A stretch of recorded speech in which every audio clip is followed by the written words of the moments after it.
What's up, everybody? It's the Power Rankings Podcast, aka the Power Rankings Show. I am your host, Elliot Harrison, getting myself situated and joined by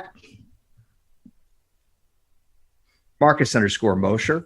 He's looking good in his little hoodie sweater. For those of you who can't see today, it's a two-tone. It looks like a reversible.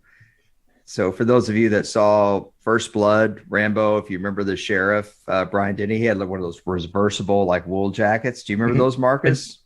Do I remember those? You're talking about one of my favorite movies of all time. Did you have a reversible wool jacket when you were like a kid? I don't know if I had the wool jacket, but I definitely had the reversible hoodies and the reversible shirts and the windbreakers that zipped at the knees so they can become shorts. Oh yeah. I think we should honestly probably get like some, clothing line that makes a lot of reversible stuff to sponsor us, as much as you reverse your opinions when it suits you. Like, what a transition. You didn't care about the Bengals at all at the beginning of the year. I was the one that was like, I think they're better than you think. And then all of a sudden you're on the bandwagon. You're all about the Ravens and their long history of, riding the ship. And then you're out on Ravens culture. Yeah. I'm in on Bengals culture now. The team is a lot of fun. So yeah. I am so glad. Can I just say, I'm so glad they're wearing their black jerseys. Yeah. Bengals white against Rams blue would have been ugly. I think this is going to look better. We got the Rams white. Those look good. I like those. The bone. Actually, that's what it's called. Bone. Bone. Yeah. Great. I still am not a fan of the line through the ram on the side of the helmet, though. Okay. I don't know why they needed to do that. Listen, you don't have to be a curmudgeon again today. That was Monday's show. We got to let it pass. I'm not the curmudgeon. I'm actually quite pleased. You're the star today. You are, for all of you out there that don't like listening to me, today's your day.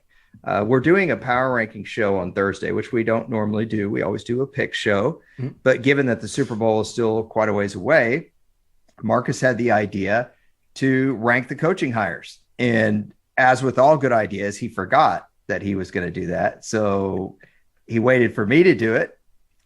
And then he's like, oh, maybe I'm supposed to do it.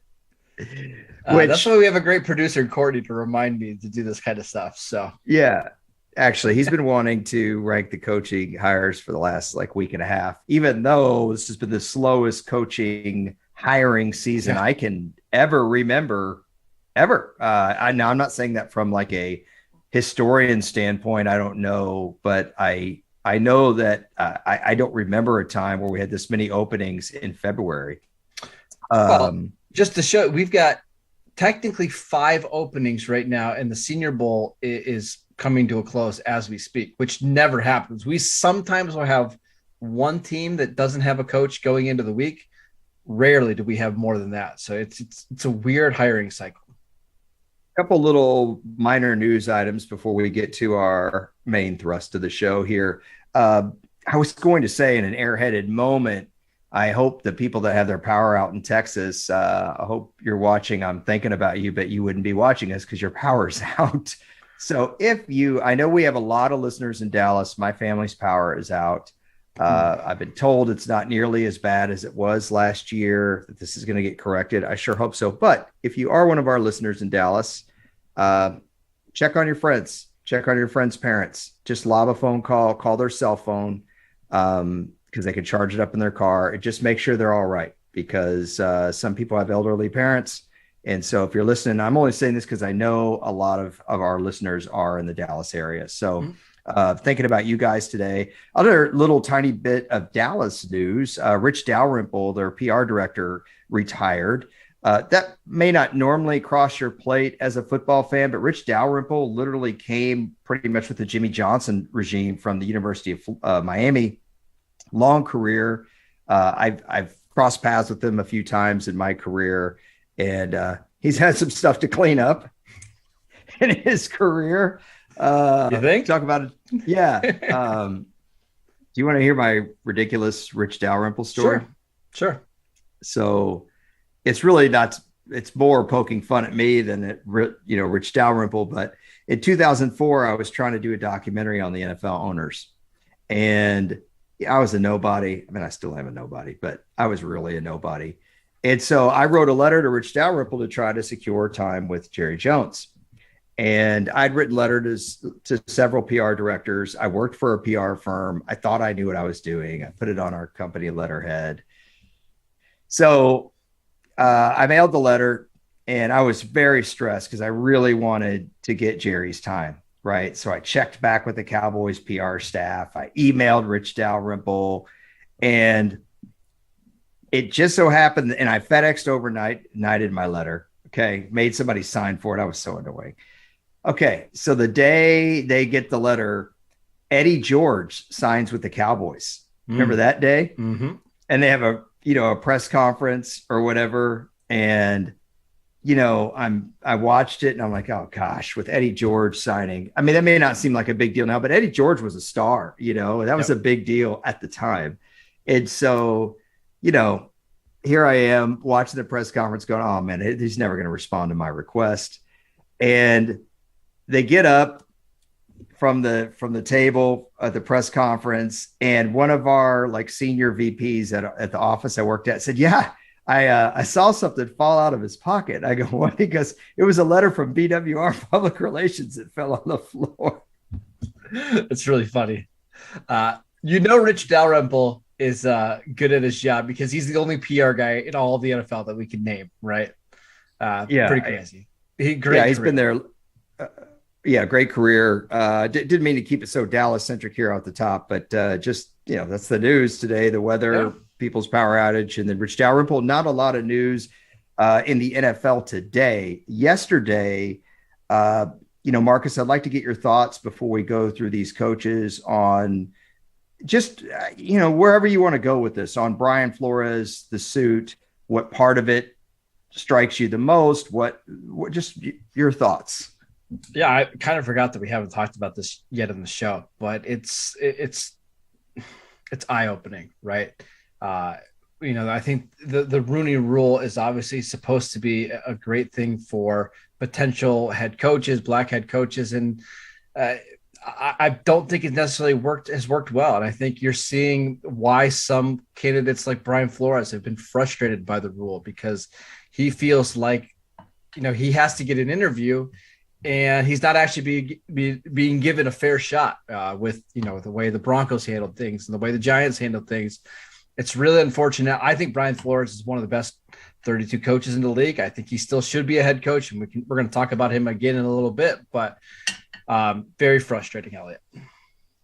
So there seems to be, and I've got a nice little tuft of hair sticking up there. Sorry, it seems to be three camps on this. There's the camp that thinks that this is, atrocious, and the Rooney Rule is a really great thing, and that the NFL's got to handle this now, and there better be a coach hired this cycle. There's the camp that thinks the Rooney Rule is very well intended, and they think there are a lot of people that would like to see it work, but it's just not a good rule because in application, it doesn't work, and that this is a thorny problem. Then there's another camp that thinks that this is just all a bunch of, whatever you want to call it. BS. Yep.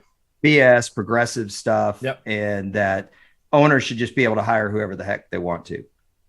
All I would say is, while I do agree that business owners should be able to hire the people they want to, the NFL has historically had such a terrible track record at this that we're kind of past the point as an industry where you can just rely on the owners to hire the best available person. Because as you just said, Brian Flores is one of the 32 best, most likely on this planet to do this job. He was just coming off back-to-back winning seasons in Miami and got fired. Right. Now, if the argument is that, yeah, but look, these kind of rules, mandates don't work, I think that's fair too, because it's not working. Because if it was working, we wouldn't have this problem.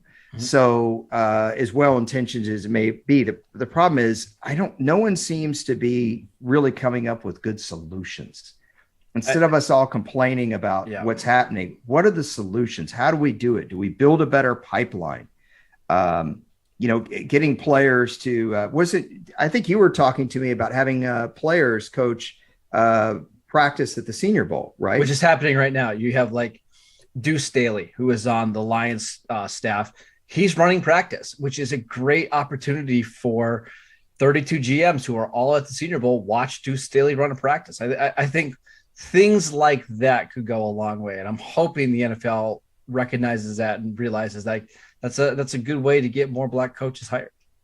Yeah, it may be a small thing, but it's like anything else. You put a series of small things together and they work, you build something greater. So now, as far as getting a coach hired in this coaching cycle, I don't know what's going to happen. I don't know.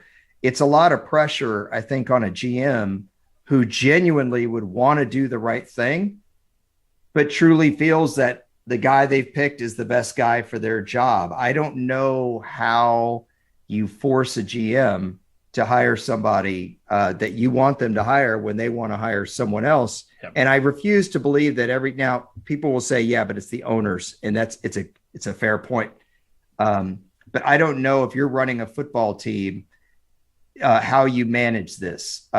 If you really are concerned about doing the right thing, either way, having serious interviews and coming in with an open mind and not showing up late and disheveled for them would be a start. Now, obviously, this is all alleged. So I'm just trying to cover every aspect of this. Obviously, there's a problem here. It's been a problem for a long time. And I hope it gets rectified. And we'll see if Brian Flores gets a job. You remember, I didn't like David Coley getting let go. You remember you read that news to me on the air, and I thought that was way unfair. I still feel that way. I know people don't seem to take David Coley seriously, and I'm not quite sure why. But that's a conversation, I guess, for another day. What did you think about the Stephen Ross stuff? To me, I don't think people realize how huge that is, Marcus. You're talking about fixing games. This isn't just, we're tanking a draft pick, tanking to get a draft pick. It's tanking on one side. It's fixing a win for the other side, which think about how many people that affects. I don't feel like that's getting enough play here. It's not, but I also think, I don't know if you saw this, Hugh Jackson went on ESPN SportsCenter at 6:00 last night, and he tried to make the case that the Browns were fixing or were trying to tank in, was it 2016 and 2017? Yeah. And I actually think that hurt Brian Flores' argument. I kind of wish Hugh Jackson wouldn't have gone on there, because Hugh didn't really offer any evidence that was the case. He was saying, well, they built a roster that wasn't very good and, didn't give us the best shot at winning. I think that's significantly different than what's going on in Miami, where the Dolphins openly wanted Flores to tank and lose games with the same talent they had. I think Flores has a better case than what Hugh Jackson does. I guess I'll say that. I saw it too, and I agree 100% with you. And I want to clean up something that I said. I don't think the Rooney Rule is bad. I think the Rooney Rule, when it was instituted via Dan Rooney, is well intended. Yes, I think it's just not working.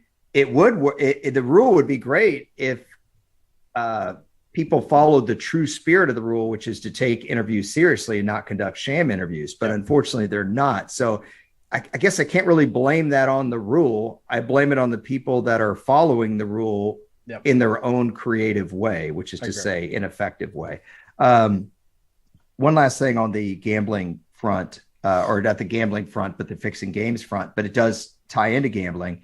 1963, Alex Karras and Paul Hornung were major stars in the NFL, and Pete Rozelle suspended him for a year for gambling on football games. Pete Rose, banned for life. I'm sure, as you know, Cooperstown. How far are you from Cooperstown, by the way? Away, it's like 6 hours. Oh, I thought you were closer than that. My bad. Never mind then. Sometimes I forget how big that state is. Either way, I know, really. Hey man, come on. It's all right. I'm a native Texan. I do the best I can. My uncle lives there. So Pete Rose was banned for life. You're talking about fixing games. I wish people would quit calling it tanking for a draft pick, because that, to me, that kind of minimizes it. Marcus, how much I think that's what the owner, Stephen Ross, was telling Brian Flores to do. But what that means is you're trying to fix the game, right? Yes. And listen, if you go back and watch some of their games in 2019, there's a couple that are really suspicious. Some decisions that were made. I was just thinking of a game offhand. I think it was against Pittsburgh. It was. You're thinking the same play I am thinking. Yep, I'm sure of it.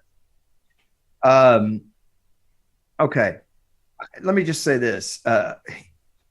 When you're talking about fixing an NFL game, even if it's just tanking for a draft pick, those teams that you're handing W's, just to give you an idea, because I know fans call for this all the time, and some of the same fans that want their teams to tank games to get a draft pick are probably the same people that think this is awful.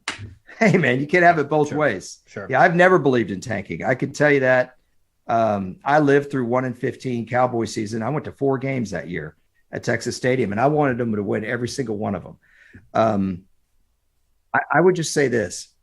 The 2010 Packers won the Super Bowl.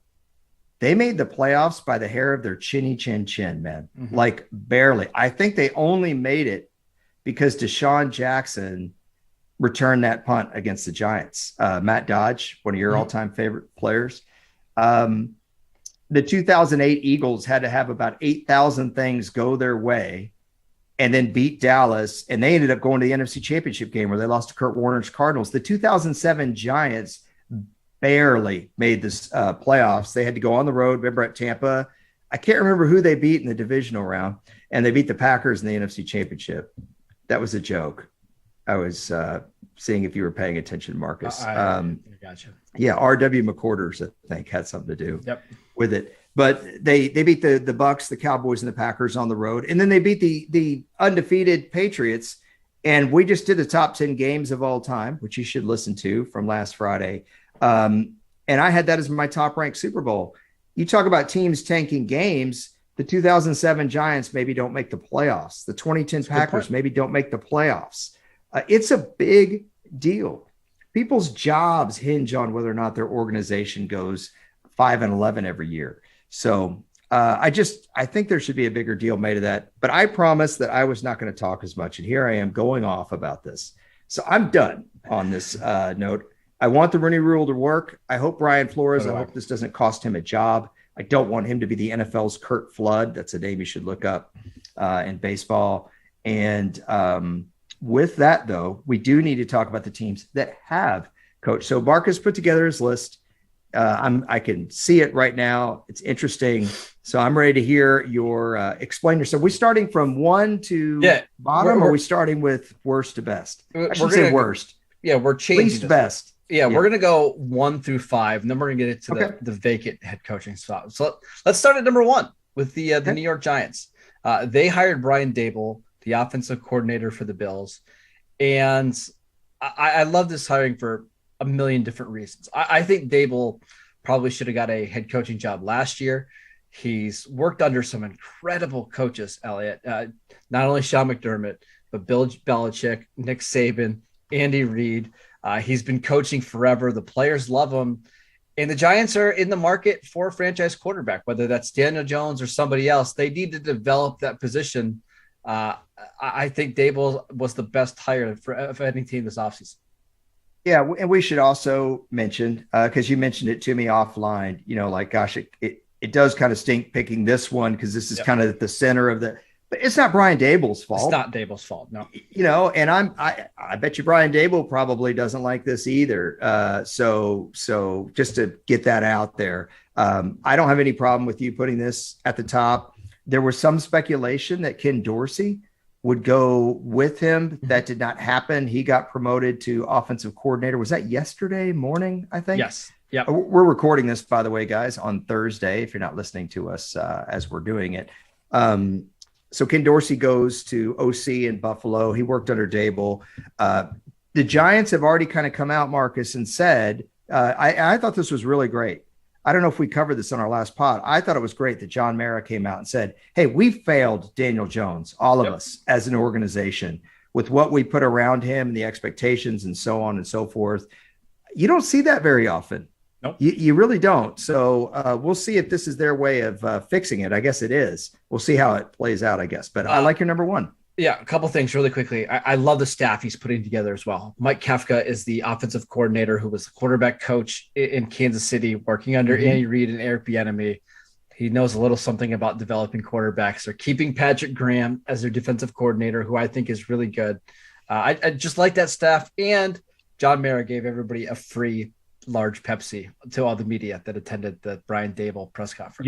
You're kidding. No, I'm not kidding. He actually did. He made a joke about it. So listen, it was nice to see Mara have a little bit of a self-awareness there. Did you know Mike Kafka did play a couple of games in the NFL? For the Eagles, I had to look up. Yes, good job. I could not remember. He was on the 2011 Eagles, which was supposed to be a super team, which we know now after Tuesday's pod that you're a very big fan of super teams. That super team didn't really work out, though. Do you remember all the guys they got? Namdi, Vince Young. Vince Young. Man, I am Deshaun, Jeremy Maclin. Yeah, it's a good team. They brought some other guys in. I know you're trying to move us along to number two. We got a lot of other teams we want to talk about. I wanted to have a Mike Kafka discussion. Let's go to number two. Okay. The Las Vegas Raiders. They went with Josh McDaniels. It seemed like that was kind of the guy. I know a lot of people wanted Rich Bisaccia to be the head coach there, but I think they needed a long-term solution. And I do think that's Josh McDaniels. I was really impressed by McDaniel's press conference that he had. He said in 2009 and 2010, when he was the Broncos coach, he said, I knew a little bit about football, but I knew nothing about people. And he said, that's the thing I've learned the most over the last 10 years is how to deal with people and how to work with people and how to communicate. And it seems like he's really ready for this job now. I like that comment. I like that comment a lot. That says a lot. I loved what Mark Davis said. And by the way, I like this choice for number two. I don't have much argument here so far with you. Mark Davis saying that what Josh McDaniel said to him in the hallway when they ran into each other, at first, and he said it was a fumble, and he's referring to the tuck rule. That was amazing. Everybody knows it. Everybody knows it. Can I just add this really quickly? I also think that the personnel on this team really meshes well with Josh McDaniels. Like they've got two really good tight ends in Darren Waller and Foster Moreau. They got our good running back in Josh Jacobs. Hunter Renfrow is going to catch 190 passes out of the slot for McDaniels. And I think Derek Carr is the type of quarterback that's going to succeed in that offense. So I'm excited. I think Derek Carr has done plenty of succeeding, period, but we're not going to have that argument. And by the way, timer to start, Cordy. We need the timer for Derek Carr discussion to start. Hey, Moreau made some plays for that team this year. If he's your second tight end, McDaniels is going to love it.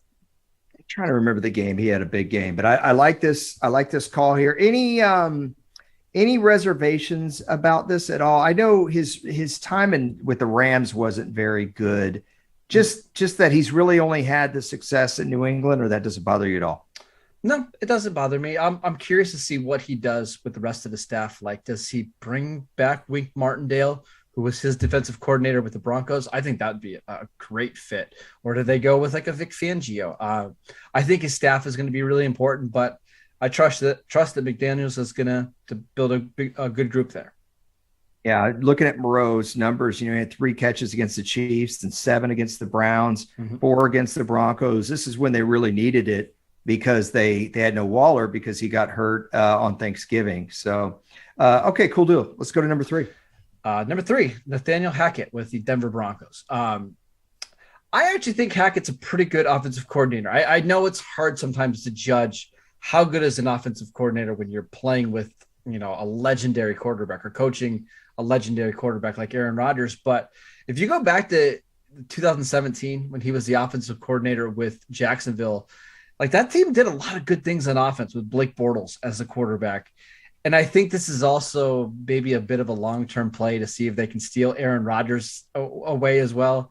But I think Hackett's going to be good in Denver. I'm curious. So this is pretty high. I'm actually, this is the one that surprised me. What was the number one thing for you putting him up this high? I again, it really was that 2017 season with Jacksonville. I thought he did a really good job of utilizing his talent and turning Bortles into a quarterback that probably should have went to the Super Bowl, right? Like Bortles was not a very good NFL quarterback, and yet that offense was good.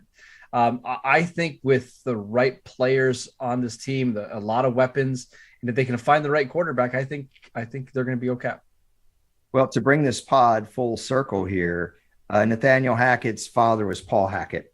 Paul Hackett was hired as kind of a de facto offensive coordinator by the Dallas Cowboys in 1986. And they brought in Herschel Walker and they had Tony Dorsett, and he had to figure out how to use them both. Either way, Dallas was the number one offense in the league with Paul Hackett as like the passing game coordinator. And Danny White got hurt. The Cowboys offense tanked. Paul Hackett's career in Dallas didn't go as planned because of it. And that ultimately led to Jerry Jones buying a weak Cowboys team and hired Jimmy Johnson and hired Rich Dalrymple. There, see, we just brought it full circle. Let's go to number 4. Number 4 is Matt Eberflus. I typically don't love when you've got a young quarterback like Justin Fields and you hire a defensive-minded head coach. It just doesn't seem like it works very often. You need those two guys to be tied together. I like Eberflus a lot. Like I think this teams are going to play really hard. We saw that with the Colts when he was defensive coordinator there. I just have some questions about how he's going to do as a kind of walk-around head coach. They hired Luke Getsy to be their offensive coordinator, who was with the Packers last year. I really think this one's TBD. I don't know how to feel about this one. So I knew you weren't going to like this one because I've talked to you many times about this, the idea of a defensive minded coach and you have a young quarterback. A couple things on this. Do you feel like the Bears personnel though warrants this on any level? Basically, you're asking and the culture around a team. This is a defensive minded football team. This is a defensive minded city. I mean, this is the culture of the Chicago Bears. On that front, does it fit at all? They want to be tough. They want to be physical. I get it. Like I think this hiring is fantastic for guys like Roquan Smith and, I think Khalil Mack. If the goal is to be Super Bowl contenders, I'm not sure this is it. It feels a little Mike Zimmer-y to me. Is that a word? Mike Zimmery? Yeah. It's interesting. Probably the Bears' most famous coach in their history, other than George Halas, is Mike Ditka. Mm-hmm.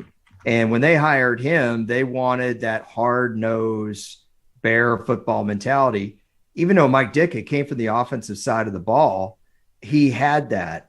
And he let his coordinator, Buddy Ryan, run the defense, which became a legendary defense. So it'll be interesting if the coordinator that Eberflus is bringing on to coach the offense can do that with Justin Fields, and they'll have a lot of success.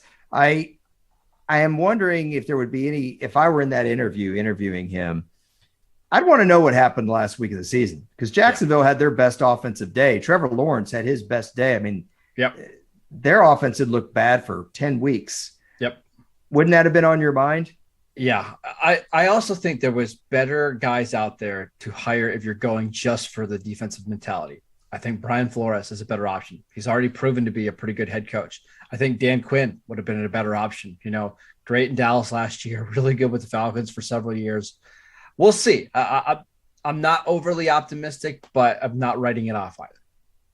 Yeah, and I'm not trying to be a negative Nancy here, but that whole game was kind of put on Carson Wentz.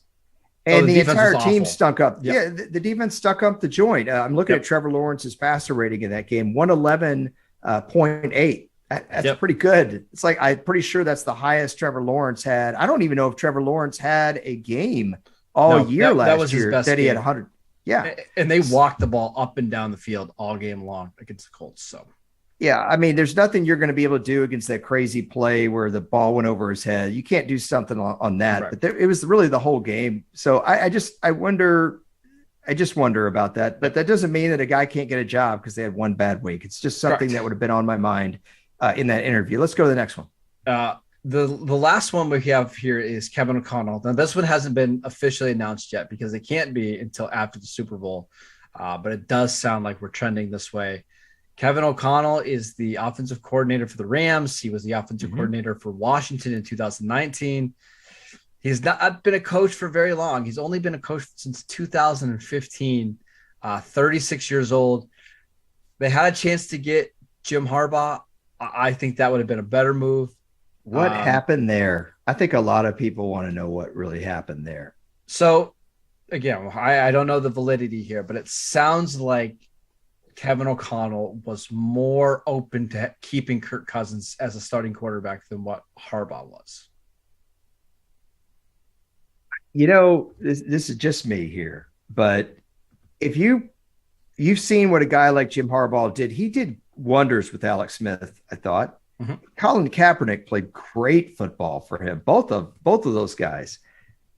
If he's not real open to wanting to keep Kirk Cousins, and keep in mind, Alex Smith and Colin Kaepernick were not taking up so much cap money on those 49er teams either. So Jim Harbaugh is also probably looking at cap situations saying, why should we spend this much money on a guy I don't think is any better than those guys? Right. If that's the way he feels, I think as an organization, you need to listen. I agree. So we'll see. Now, admittedly, the Sean McVay tree has done very well in the NFL, right? Like Zach Taylor was a wide receiver coach. He's in the Super Bowl coaching against Sean McVay, and Matt LaFleur, obviously really good in Green Bay. So we'll see. I'm just not overly optimistic about the Kevin O'Connell, Kirk Cousins pairing long term. I like how you said, admittedly, as if you were debating that at all in your head, because we know you love Sean McVay. So, of course, come on, man. Of course, come on. All right, let's talk about the openings that we still have. Okay, and some of the candidates that are potentially going to get that job. Let's start with Jacksonville, which sounds like it's just an absolute mess. They've had an opening the longest, second longest behind the Raiders. They interviewed Doug Peterson this week, the second time. The first time they did was early in December. They've interviewed Byron Leftwich twice. Will you please tell our listeners about the Byron Leftwich interview, please? Sure. Yeah, sure. That's the problem. So Byron was in the interview, and they asked him what he thought about Trent Baalke, the GM for Jacksonville, as Baalke was sitting in the room with Leftwich. It's a tough spot to be in if you don't like Trent Baalke. We'll just say that. So yeah, a little backstory. Trent Baalke, there are a lot of coaches that don't want to work with him. And we just talked about Jim Harbaugh. Yeah. One of the biggest reasons Jim Harbaugh didn't stay in San Francisco was because of he and Trent Baalke's relationship. Now, Jim Harbaugh is a very strong personality. I'm not putting that all on Baalke. I'm simply saying that this is not there have been a lot of reports that coaches don't want to go there because of him.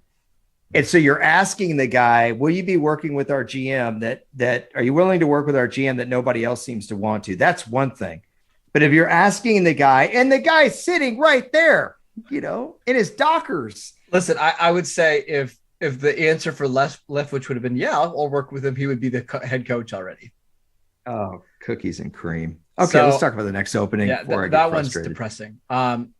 Houston, it seems this was depressing too.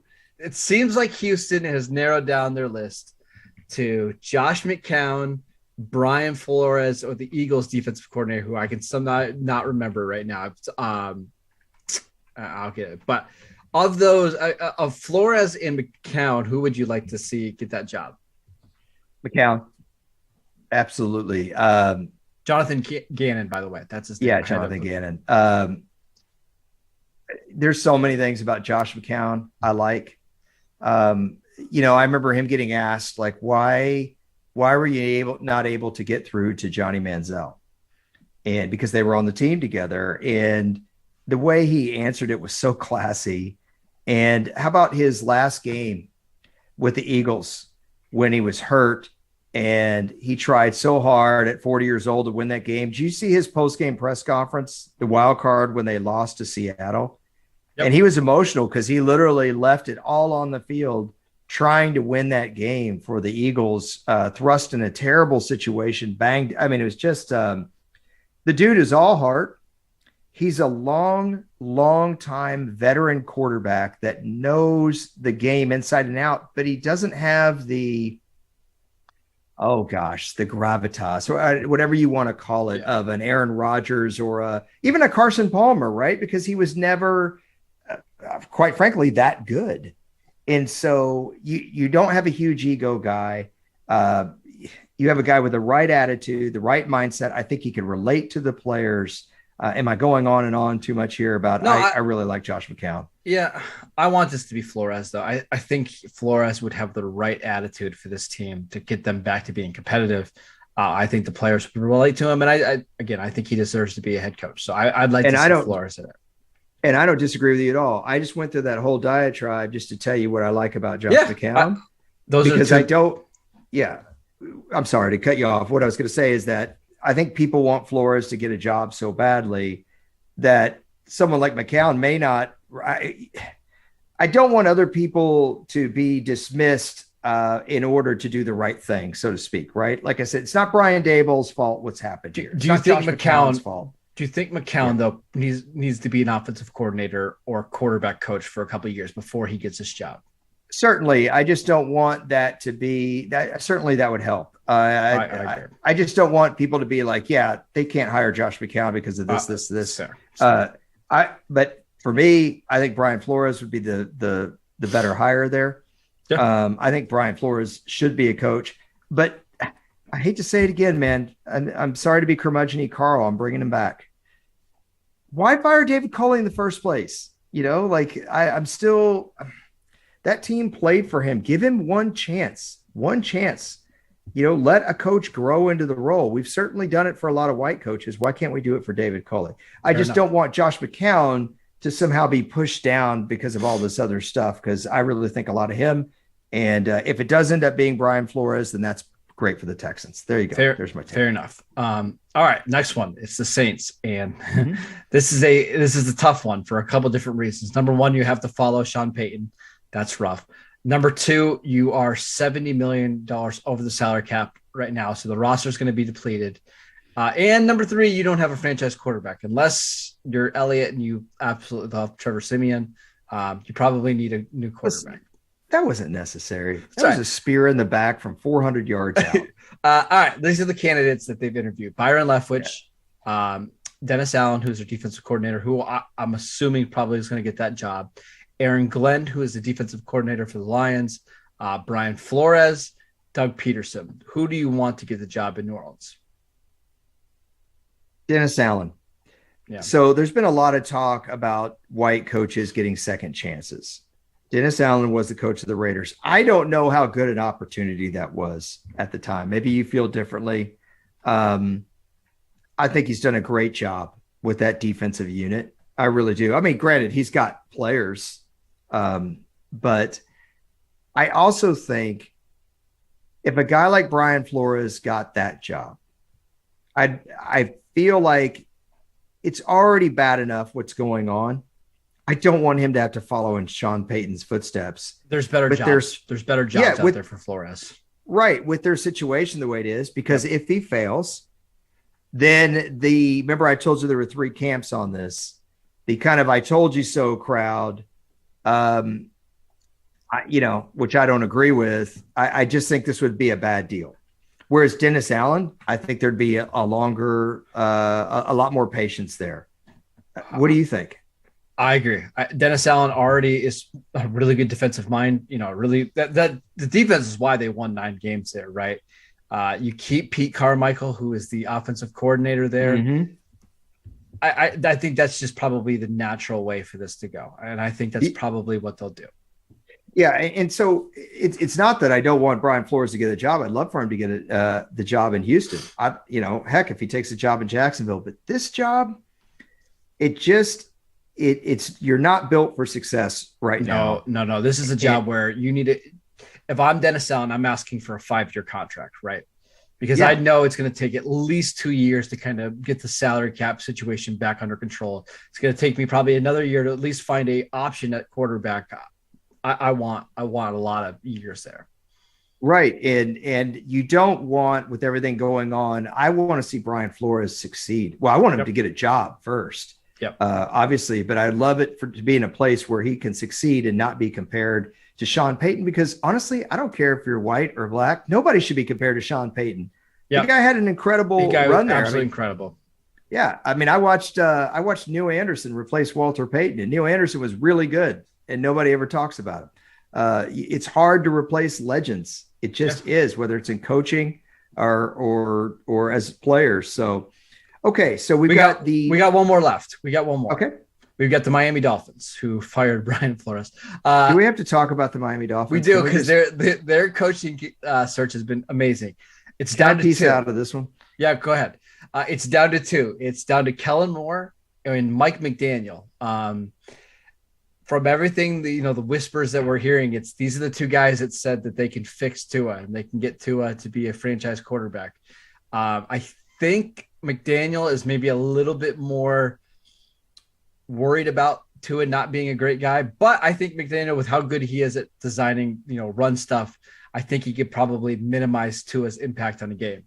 McDaniel is really interesting because he's only 38 years old, but he's been the run game coordinator for the 49ers since 2017. He worked with the Falcons under Kyle Shanahan in 2015 and 2016. He was with Kyle Shanahan in Cleveland, in Washington. He was in Denver in 2005. I also like McDaniel because he looks like a kid that would play Madden all the time. So I want the nerds to win out. I hope McDaniel gets that job.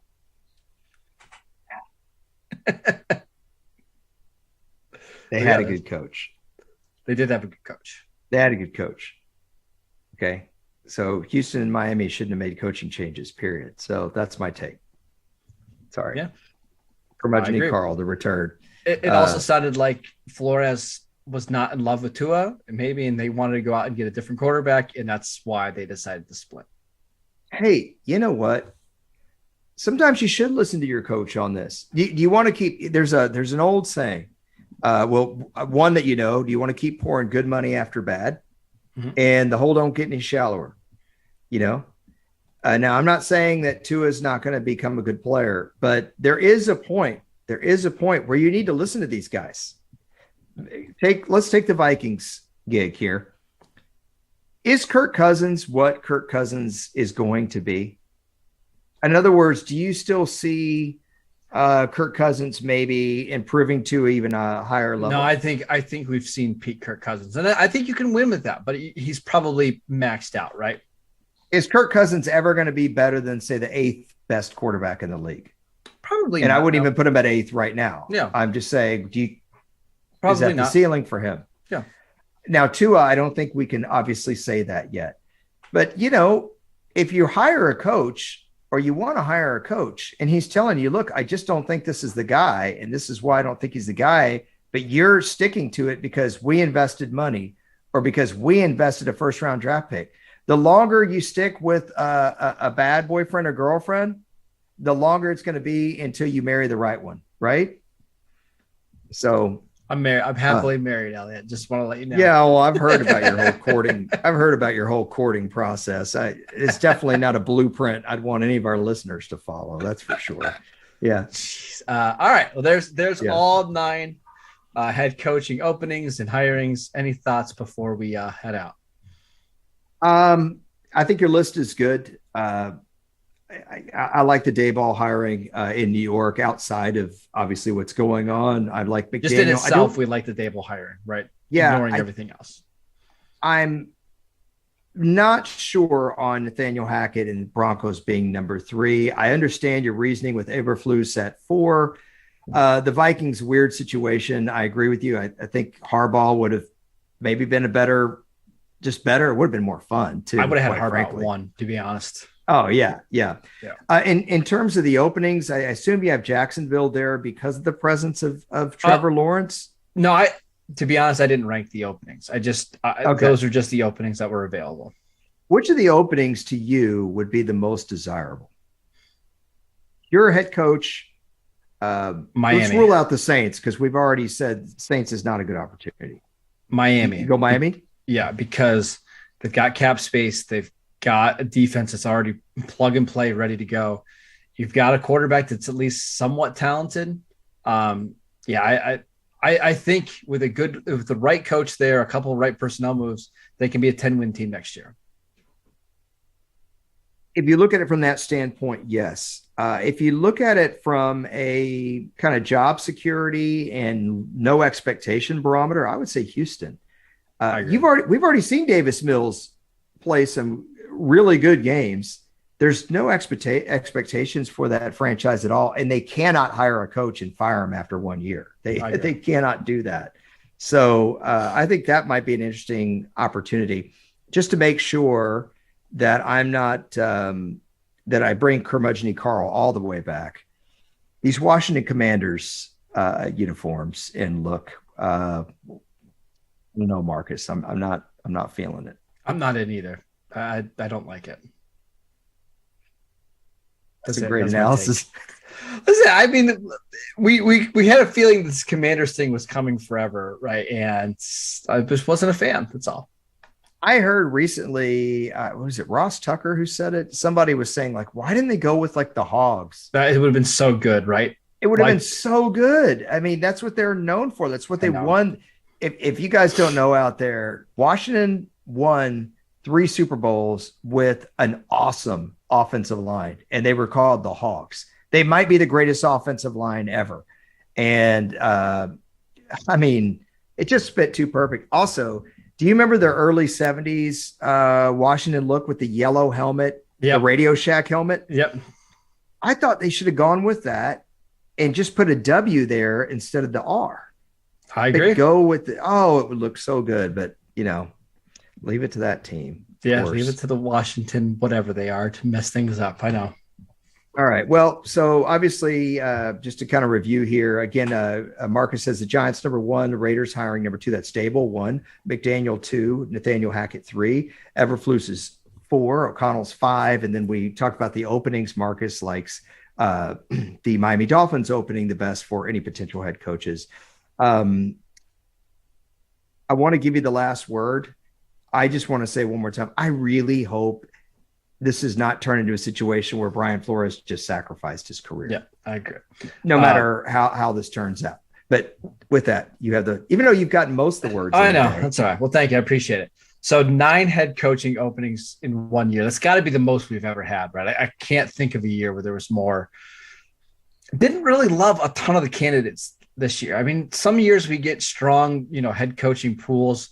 I like Dable. I like McDaniels. Everybody else felt like hiring, like a B-.